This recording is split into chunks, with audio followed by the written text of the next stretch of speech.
Jaya Kunja Bihari.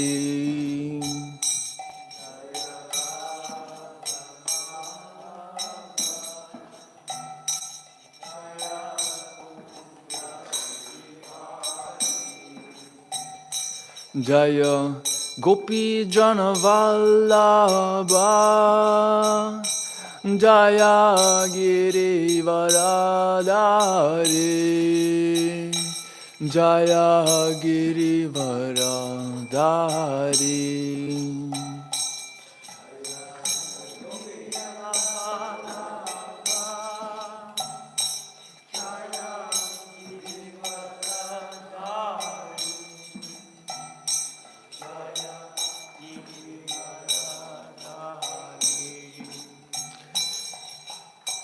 Yashodanandana Braja Janaranjana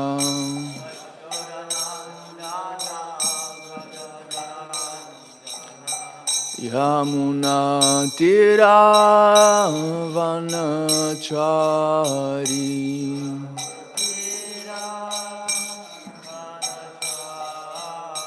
Yamuna Tira Vanachari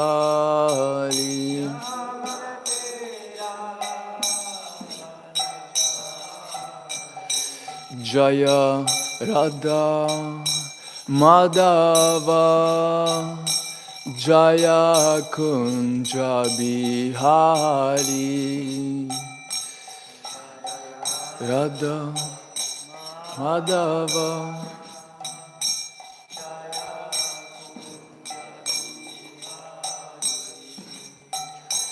Jaya Gopi Jana Vallabha Jaya Giri Varadari Jaya Giri Varadari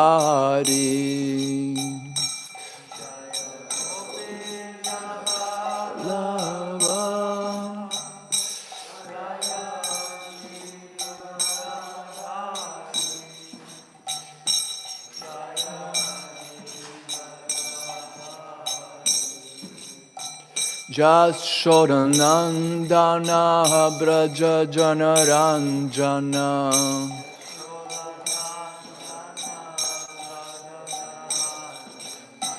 Jamuna Tiravanachari Jaya Kunja Bihari Jaya Kunja Bihari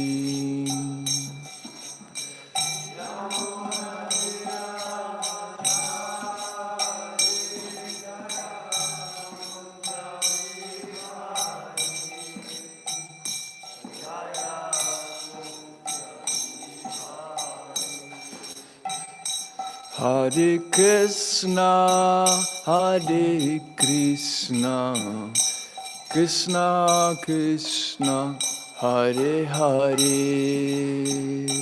Hare Rama, Hare Rama, Rama Rama, Hare Hare,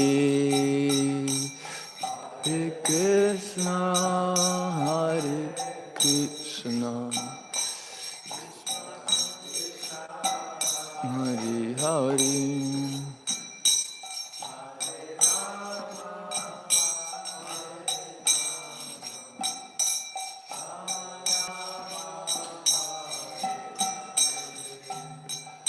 Hare Krishna, Hare Krishna, Krishna Krishna, Hare Hare, Hare Rama, Hare Rama, Rama Rama, Hare Hare,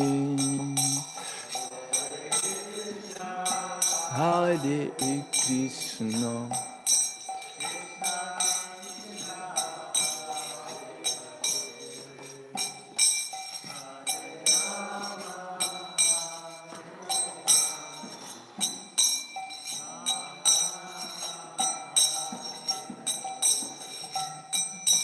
Hare Krishna, Hare Krishna, Krishna Krishna, Hare Hare, Hare Rama, Hare Rama, Rama Rama, Hare Hare.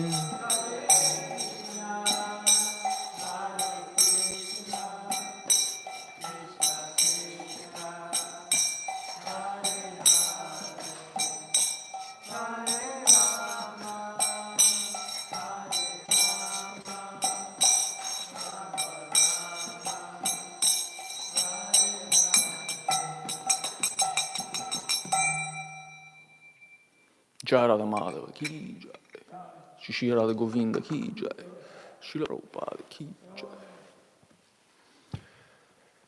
Om Namo Bhagavate Vasudevaya.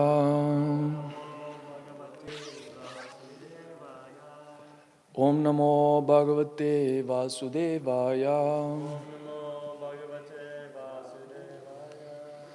Om Namo Bhagavate Vasudevaya. Narayanam Namaskritya Naram Chaiva Narottamam Devim Sarasvatim Vyasam Tato Jayamudirayed Ashtaparayesha Bhadreshu Nityam Bhagavata Sevaya Bhagavati Uttamashloke Bhaktir Bhavati Naishtiki Magyanati Mirandasya Gyananjana Shalakaya Chakshur Ummilitam Yena Tasmai Shri Gurave Namaha Namo Vishnu Padaya Krishna Prishtaya Bhutale Srimate Bhaktivedanta Swaminiti Namine Namaste Sarasvate Deve Gauravani Pracharine Nirvishesha Shunyavari Paschatya Deshatarine Jai Shri Krishna Chaitanya Prabhu Nityananda Shri Advaita Gadadhara Shiva Sadi Gaura Bhakta Vrinda Vanchakalpatarubhyascha Kripa Sindhubhyevacha Patitanam Pavanebhyo Vaishnavebhyo Namo Namaha. Hare Krishna, dear devotees, welcome back once again for the Bhagavatam class. And today we are reading from the third canto, 22nd chapter, 21st verse. The chapter is entitled The Marriage of Kardama Muni and Devahuti. Verse 21. Please repeat after me. Maitreya Uvacha Shiugradanvan Yat Eva Bashe Ashicha Tushnim Aravindanabham Diopagrinam Smitashobhitenam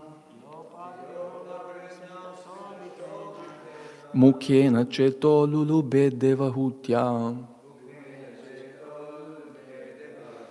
Maitreya Uvacha Saugradanvan Iyad Eva Bashe Asis Chatushnim Aravindanabham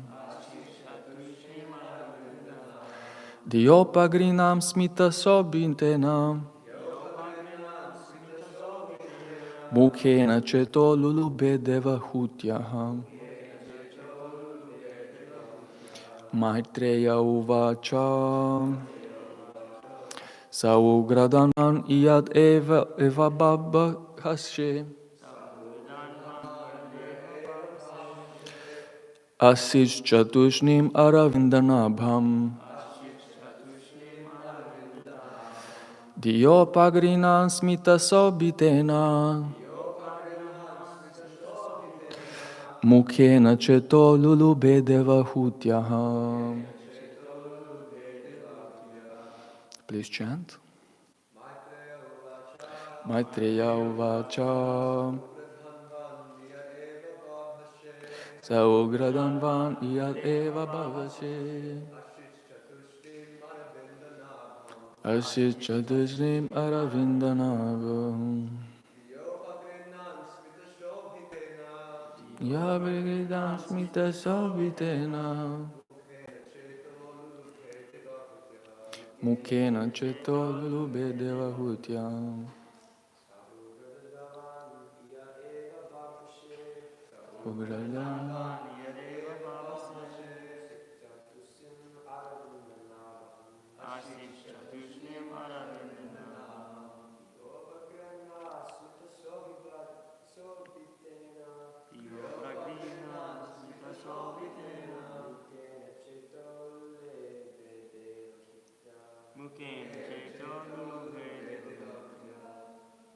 Maitreya uvacha sa ugradan vani adeva bhavase ashishchatusmi avindanabham Diopagran smita sobitena Mukhena cheto lulubeda hucha Mukhena cheto lulube devahutyam. Ladies, Maitreya uvacha Saugradan van yad eva babbaji Asichatusnim aravindanabham Diopagrina smita sobitena Mukhena cheto lulube devahutyam. Maitreya uvacha Saugradan van yad eva babbaji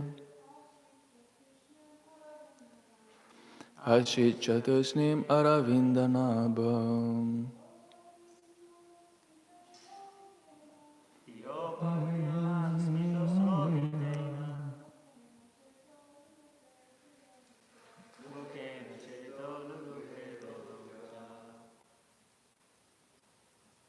Maitreya, the great sage Maitreya, Uvacha said, Sa he, Kardama, Ugradanvan, O great warrior Vidura, Yat, this much, Eva, only, Abhabashi, spoke, Asit, became, Cha, and, Tushnim, silent, Aravindanabham, Lord Vishnu, whose navel is adorned by a lotus, Diya, by thought, Upagrinan, seizing, Smita Sobitena, beautified by its smile, Mukhena, by his face, Chetaha, the mind, Lulubhe, was captivated, Devahutyaha, of Devahuti. Translation in purport by His Divine Grace, A.C. Bhaktivedanta Swami Prabhupada Ki Jai. Sri Maitreya said, O great warrior, Vidura, the sage Kardama said this much only and then became silent, thinking of his worshipable Lord Vishnu, who has a lotus on his navel. As he silently smiled, his face captured the mind of Devahuti, who began to meditate upon the great sage. It appears that Kardama Muni was fully absorbed in Krishna consciousness because as soon as he became silent, he at once began to think of Lord Vishnu. That is the way of Krishna consciousness. Pure devotees are so absorbed in thought of Krishna that they have no other engagement, although they may seem to think or act otherwise. They are always thinking of Krishna. The smile of such a Krishna-conscious person is so attractive that simply by smiling, he wins so many admirers, disciples, and followers. Translation once again. Sri Maitreya said, O great warrior, Vidura, the sage Kardama said this much only and then became silent, thinking of his worshipable Lord Vishnu, who has a lotus on his navel. As he silently smiled, his face captured the mind of Devahuti, who began to meditate upon the great sage.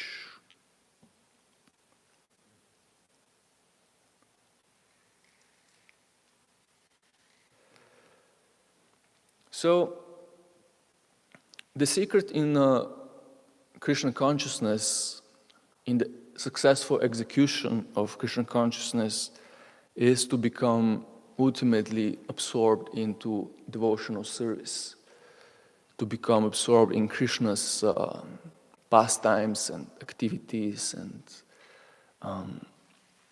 the spiritual world, Vrindavan, his devotees. We all know this, we heard it, we read about it in the scriptures. But that's something far away, maybe, for most of us.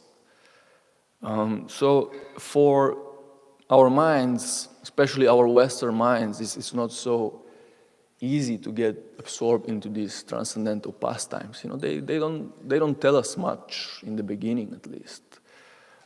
They are transcendentally attractive and they bring joy, of course, but in the beginning we are not so, we're not able to actually taste them.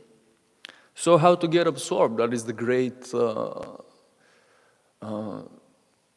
question, the great doubt. What do I have to do? So fortunately we have the practical teachings of our dear Acharya, Srila Prabhupada, who expertly showed us how gradually to get to that point. So everybody begins wherever he is at, whatever he has. One has to start from scratch. How do we worship the Ganga? You just take a little bit of Ganges water and then you offer it back. That's that much you have. So whatever talents Krishna has given us, whatever propensities, then we have to engage those in the service of the Supreme. And initially, we are contaminated by lust. So we might be doing it out of selfish motive, or it can be mixed, of course. Bhakti is always there in the practitioner of the Bhakti Yoga process. And everybody can find something attractive to surrender to and to engage into. Just like we have musicians, like Bhaktarayan, he really likes to play the flute. So instead of playing the flute for mundane recognition, for self-aggrandizement, now he's playing the flute to accompany the wonderful Yuga Dharma Kirtan, which is saving the whole world, not just New York, because the whole world is coming to New York. And in this way, everybody has to find his place. And it's not that difficult, you know. These things are there in our heart since the beginning, since birth. Everybody has natural propensities. And unfortunately, we become a little bit numbed by the modern education, by so much confusion is going on social media, and we've been raised in a certain manner. Our family maybe they have maybe conditioned us to think otherwise. Maybe they wanted us to become lawyers or something else, which we are not. Maybe we are just a simple pot washer, or okay, maybe not that, but maybe we are just a completely different thing. Maybe we are, like I said, a musician or a poet or something else, or a mix. So the speciality of taking up the devotional service is that the devotees are non-envious, and they will encourage us to take up this propensity, and from that point we start to fan the spark. Whenever this spark ignites in our heart with our activity, our offering to Krishna, then that is our mission, that is our life and soul, to fan the spark, up to the point where we make it become a great fire. And then in the fire of bhakti, all the impurities become dissolved, become burned. And in this way, the pure devotees who have undergone the process, they have reached peak levels of devotion. And their movements and actions are not so easy to understand. On the other side, they are difficult to understand. When we're just starting, we have to be taking inspiration and instructions, of course, from them. But one very important thing is that we have to be very careful to judge and to consider, especially the externals like the dress and the appearance of devotees who have been practicing for many years, many lifetimes. Sometimes it's obvious a devotee, he takes up devotional service and everything comes so easily. Chanting 16 rounds, waking up early in the morning, that's there. So the general rule is that we have to guard from these mentalities, because our perspective is not so developed. Our mind is not become yet broad, and our thinking process is on a different platform. On the other side, the thinking process of the advanced devotees, our spiritual teachers and so forth, it's more refined, it's more subtle,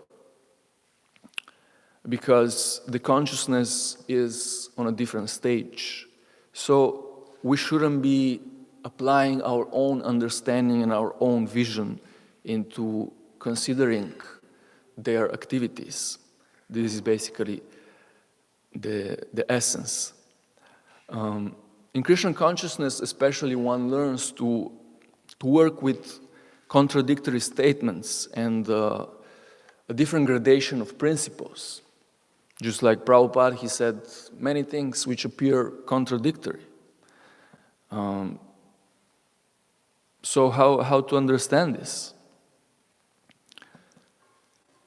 We can understand only if we follow the example and the directions of the senior devotees who can show us what is best, which rule, when to apply. And just like I was explaining, there is this pastime of in the Chaitanya Charitamrita, not in the Chaitanya Charitam, in the Chaitanya Lila, of Pundarika Vidyanidhi. So one day Mukunda wanted to show to Gadadhar his friend Pundarika Vidyanidhi, who was actually living a very opulent life.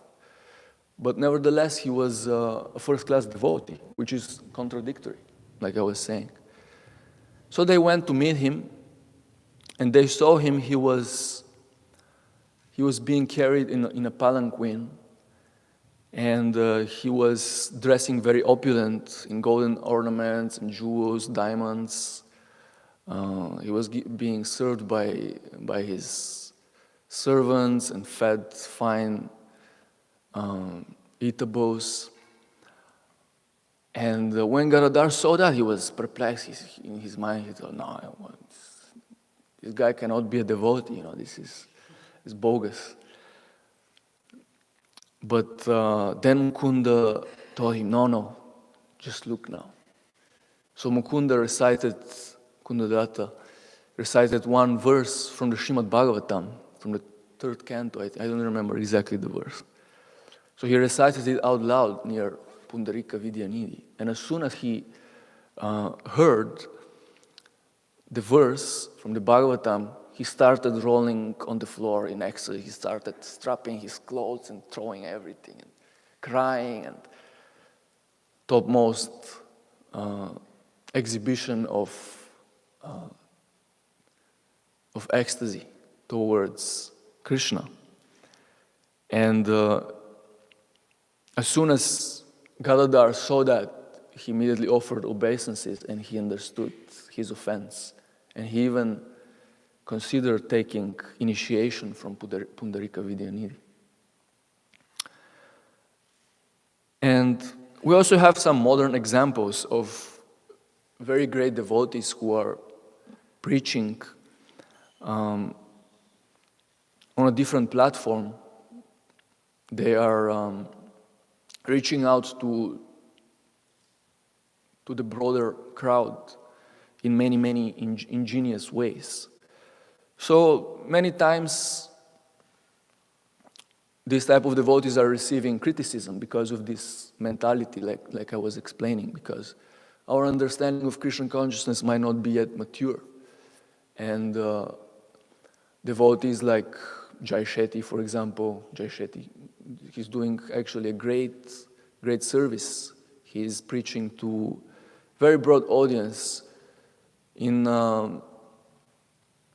At first look, it might seem that his videos, for example, or his books might seem like reaching out to the mundane public and speaking about social matters which are maybe not directly spiritual. But it is not like that, because Jai Shetty is a practicing devotee, and he's been a monk for so many years, and he's disciple of Radhanath Maharaj. And just by so many people looking at his videos and his work, they become curious, and then they follow him, and then they see that he is a Hare Krishna devotee. And some of them will become interested even further, and then they will maybe get the books of Srila Prabhupada. And once they do that, that's it. Or even Radhanath Maharaj, he's been criticized many times for his innovative ways of preaching. His book, for example, Journey Home, many people have criticized him. But he has made so many disciples from that book. So, like I was saying, it's not so easy to understand the movements of the pure devotees. It takes one to know one.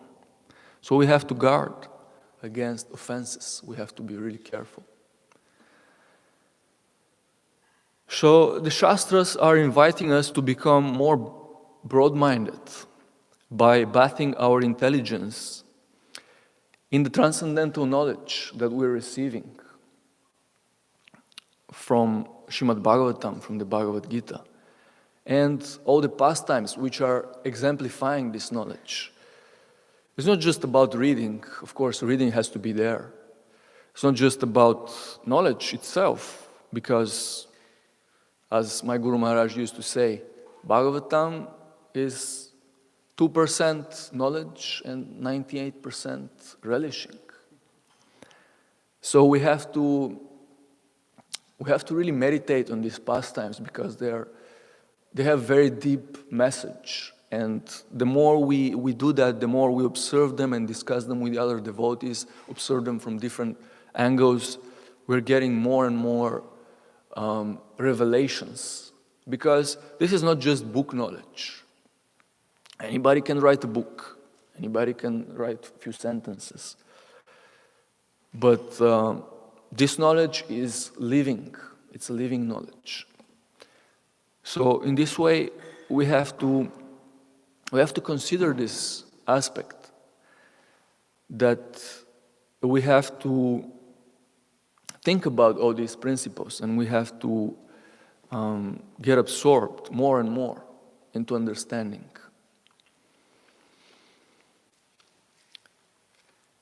Srila Prabhupada was, for us, the perfect example. It is mentioned here how the pure devotee, Kardama, smiled. The smile of such a Krishna conscious person is so attractive that simply by smiling, he wins so many admirers, disciples, and followers. So Srila Prabhupada was famous for his oceanic smile.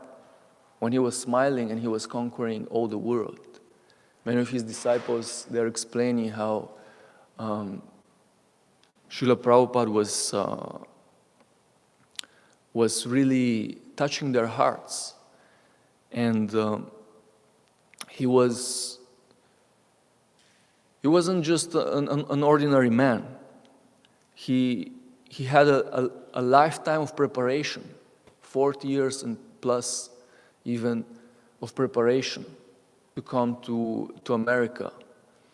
And behind his activities, behind his smile was a lot of transcendental, a lot of effort, a lot of transcendental devotional service. It wasn't just something ordinary. And Srila Prabhupada showed us the process, how to attain that. The process of the purification of the soul.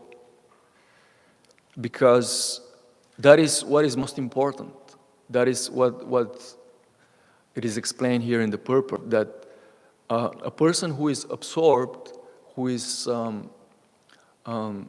bathing his intelligence into the Shastras, he is spiritually potent. Purity is the force, as we all know. So, stanch sadhana and attention to all the details in our daily lives.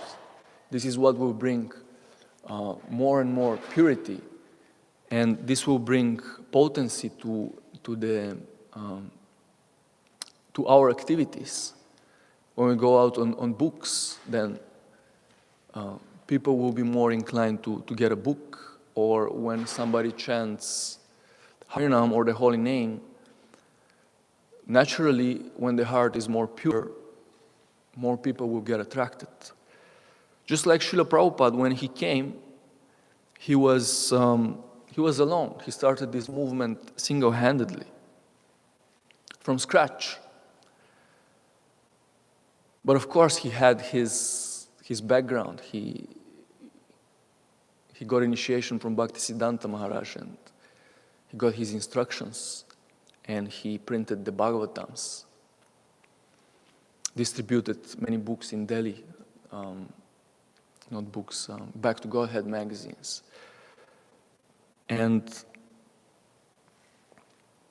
in this way, when he was here,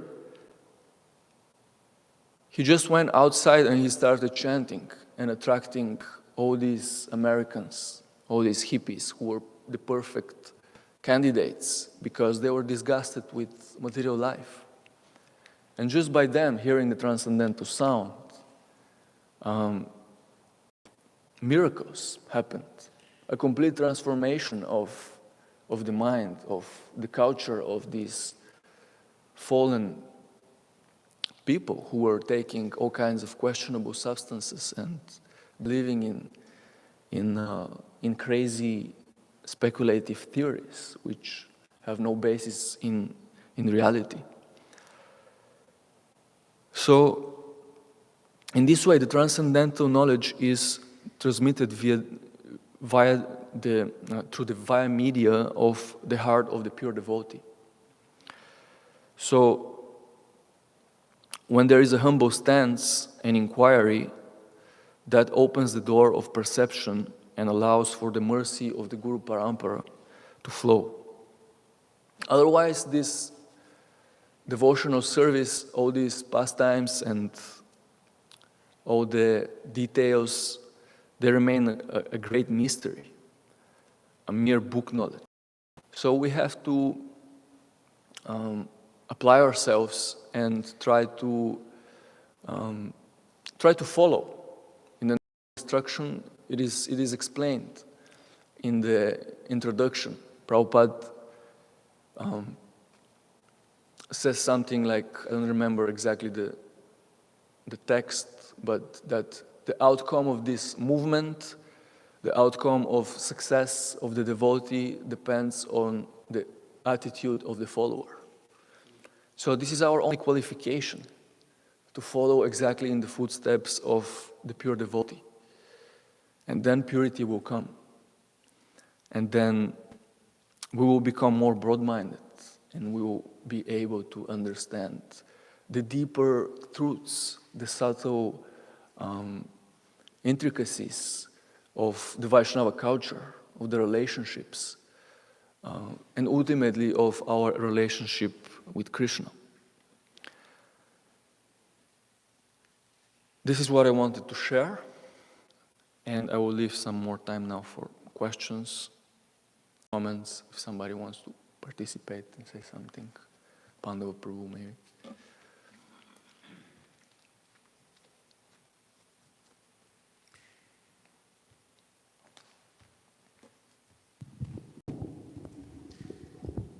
Thank you, Prabhu. Hare Krishna. Very interesting in this, I just wanted to share something. Interesting in this verse, maybe you mentioned this, but I wasn't here. So, Kardama Muni meditated on his worshipable Lord Vishnu, and then his face became so attractive. And in the purport, Srila Prabhupada explains that this is the smile of, thank you, the smile of such a Krishna conscious person is so attractive that simply by smiling, he wins so many admirers, disciples, and followers. So maybe you mentioned this, but it struck me because No, please say. If we are attached to Krishna's energy, so that we can enjoy it, then automatically the energy will be detached from us. She will move away from us because Krishna's energy doesn't want to be exploited, and she doesn't allow Mahamaya, Yogamaya. But when we are in Krishna consciousness, then Krishna makes us attractive, and we actually attracting people to Krishna, not to us. So, and then just one friend of mine told me that he was supposed to go to some place. I won't mention this place. Somewhere on this planet, and he was a guru. Okay, so then initiating spiritual master. So his friends told him, also in the guru service. So they told him, okay, so you're going there. Okay, so rule number 1, don't smile. Because when you smile, the devotees, they are very simple-hearted. They will accept you as a guru immediately.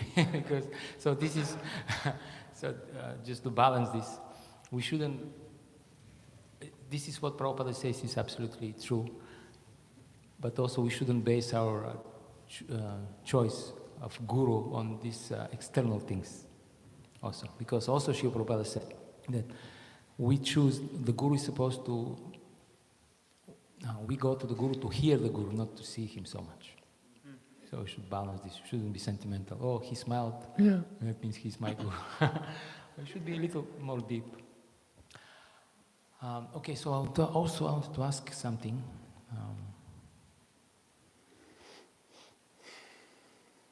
So how do we become serious about this mission of Krishna consciousness? In other words, my question is, when we will start doing what we already know we should be doing, basically? That's a very good question. I am frequently asking myself this question. When are we going to start doing?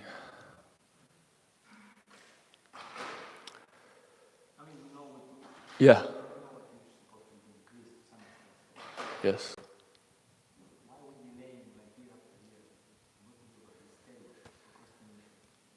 Yes. What can we do? I guess the most, few things, but the most the most powerful asset to counteract this phenomena is to associate with people who have become already very, very serious and very enthusiastic. Those people who have that thing that we want. And we can clearly see them, That devotee, he really has that thing, man. How can I have that? So we should approach them and serve them and just try to follow in their footsteps and understand the principle that we have to really endeavor for becoming more serious. And another thing,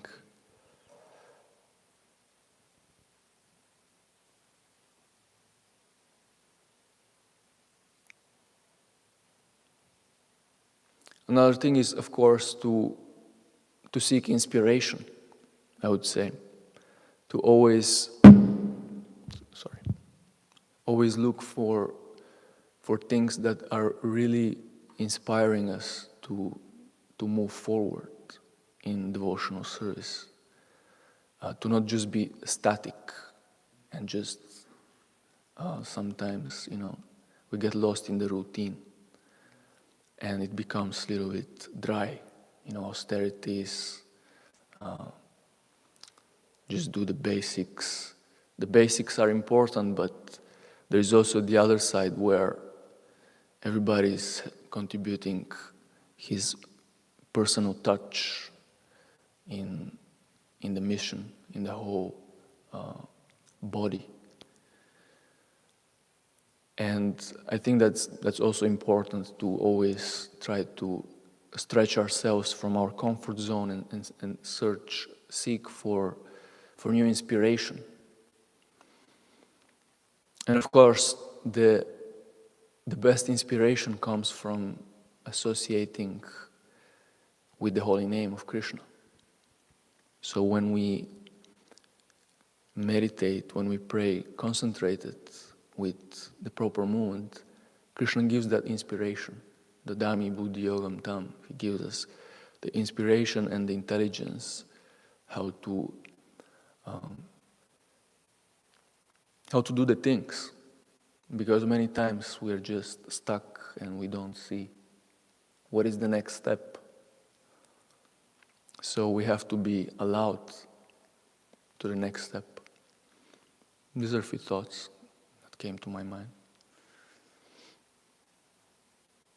Just before you speak, just wanted to mention in this connection what you were commenting, that it was interesting. Somewhere in Bhāgavatam, I think, it was explained that by becoming saturated with transcendental knowledge, for example, if a man is not very opulent in terms of knowledge itself or beauty or wealth, he becomes naturally attractive by this attainment of knowledge. He becomes transcendentally attractive. And I guess this is the case with Kardama Muni. He just smiled and he was already attractive. But even Mukam Karoti Vachalam, even a blind man can start to see. And a cripple can cross mountains. So even a man without qualifications can become really transcendentally attractive by his knowledge, by his service, thanks to Krishna. And we have seen that practically. Krishna? Yes, Prabhu. I just had 2 comments out of appreciation. I liked how you mentioned being static. Like, we get in this continuous process and we kind of get looped back into like the mechanical thing. And one of my mentors would tell me always that practicing devotional service is like riding a bike. So if you stop pedaling, the bike will actually fall over. You're actually like regressing if you're static, if you're staying still. And so that leads into my next comment, where I heard His Holiness Swami Bhagavan Keshava Maharaj, who always has like so many like Yeah. punchlines, you know? I can't think of another way to say it. But he said, it's really important to be absorbed in service, but it's also a service to be absorbed. Yes. And so the more we work to be absorbed, then we can actually also, especially our main service here is preaching. And so we can go out, the more absorbed we are, then the more actually we're attractive to other people, as you were saying.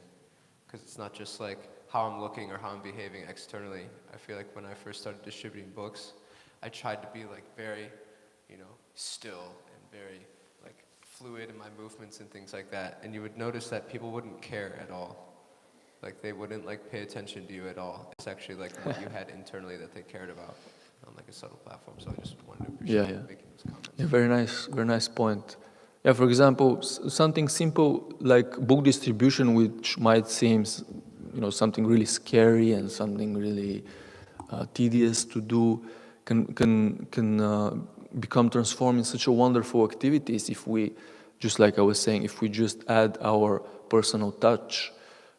You might not approach people in the same manner that other devotees are approaching, or the same type of system might not be working for you. For example, it might not be working exactly.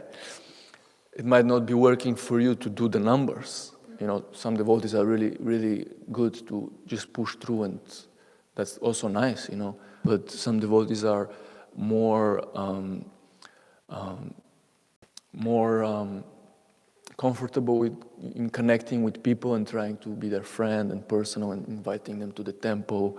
Or we have a god brother, for example, who bought a bike and he started traveling around the world with this bike. He just folds it, puts it in the plane, goes to one place, and then the bike has a pole, and on the pole there is one, how do you say, the festoons, the banner, flyers, and there's like, he was putting different things like the reincarnation and then some catchy phrase, some pushy phrase. And then he was having all his books and he was dressing in a funny way. And it's attractive, he's an artist. So people were getting attracted and he was distributing books like this in a very funny way, in his own way. So we can enhance our devotional service. We can find so many new ways to reach out to people. And Krishna consciousness is so variegated. It's even more variegated than the material world and the material activities that are existing.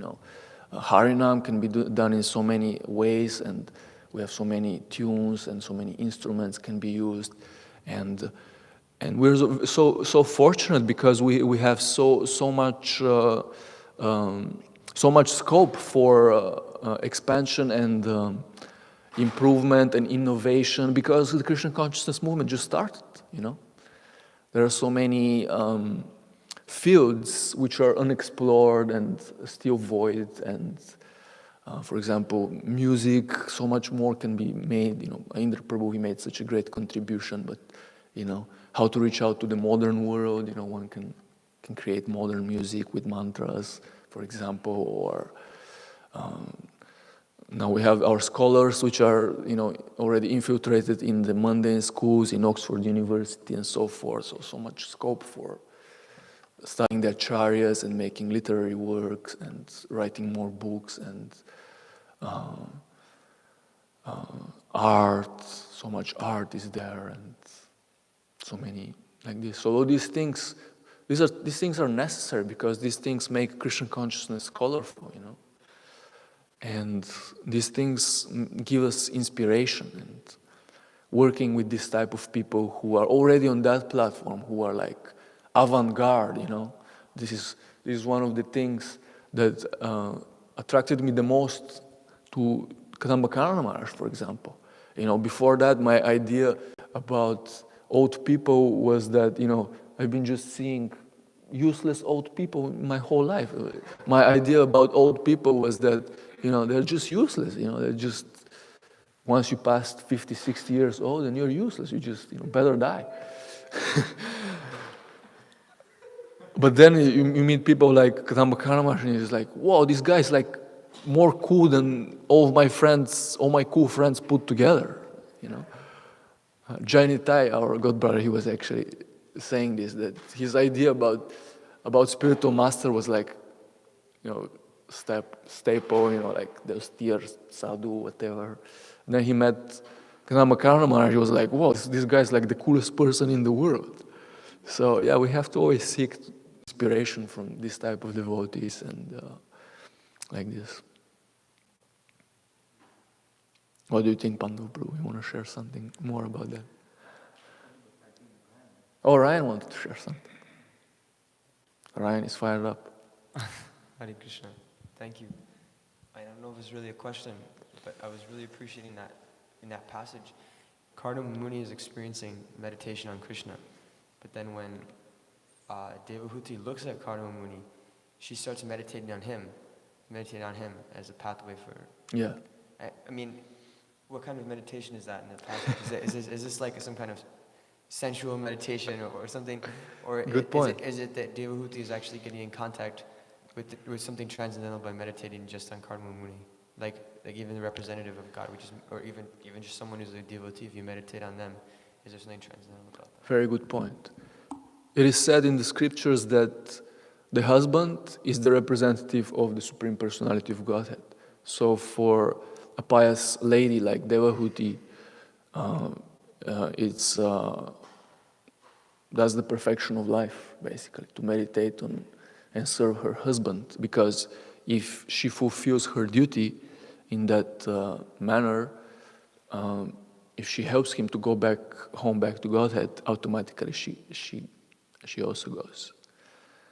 That is how it works. And even we'll see in the following chapters, that Kardama Muni will leave Devahuti, he will just take sannyas, and somebody will say, what is this? How can somebody leave his wife, with kids and so forth? Of course, here we have Kapila, which is Krishna himself. So socially, it seems something, strange, obnoxious. But actually, when the man takes sannyas, means that even the lady, the wife, is sharing in the spiritual credit of his devotional service. And when whatever spiritual progress and whatever goal he attains in the end of his next life, that's also the same for the wife. But that will be explained more by the other devotees who speak on those verses like this. Some more clarification.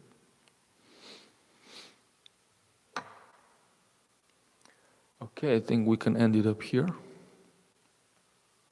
Thank you very much for your patience. Grantaraj Śrimad Bhāgavatam ki jai. Śrīla Prabhupada ki